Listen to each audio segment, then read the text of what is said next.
Hello? Yes. Lucia, we're on in 5. Hello, ladies and gentlemen, classmates and teacher. My name is Lucia Davalos. And my name is Maria del Toro. I am from Mexico City. And I'm from Puerto Rico. The purpose of this video is to make you reflect and question yourself about a topic of importance nowadays: ethical egoism.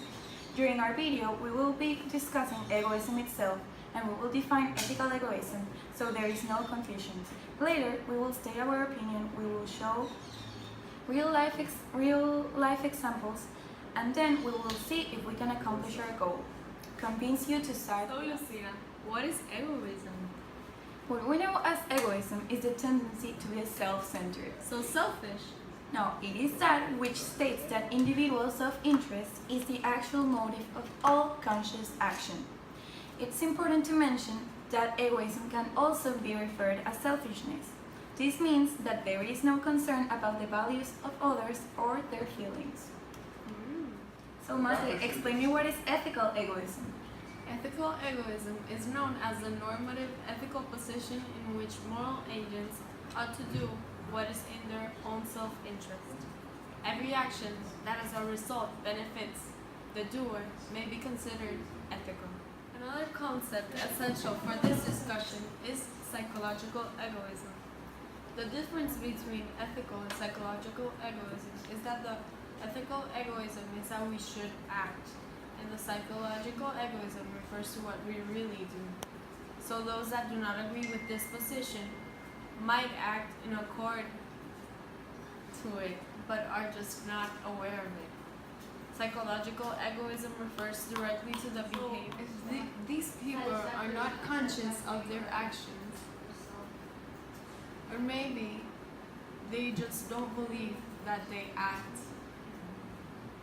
in this way, because no one wants to believe that they're selfish, right?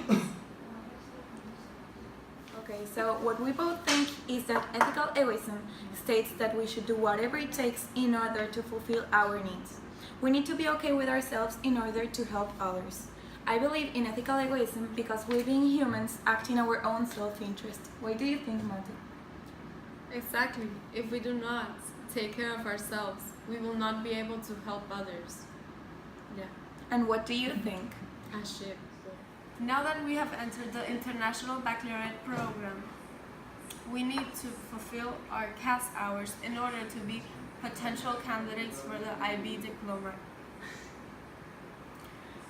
And you might think that we would complete these hours because we want to help others, but in reality, we just want to reach to our diploma. We want to have that diploma that will get us into good universities, and that will get us even scholarships to succeed in college.